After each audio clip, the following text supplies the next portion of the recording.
Hey guys, this is Dr. Hub. In case you haven't subscribed, please do subscribe for updates. Cell organelles, and let's look at the enzyme markers.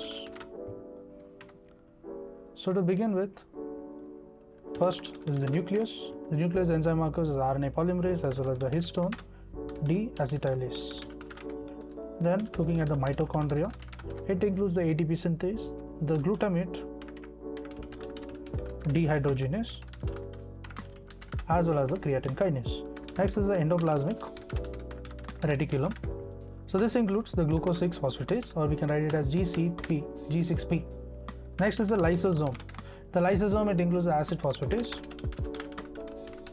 as well as the catepsin.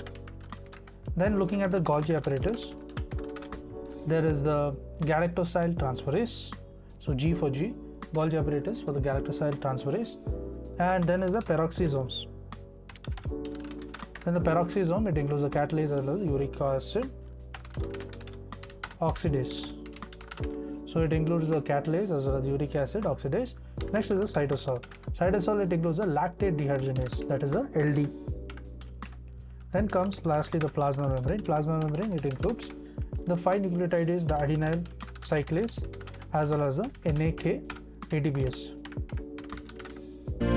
To learn and grow daily like this, please do subscribe.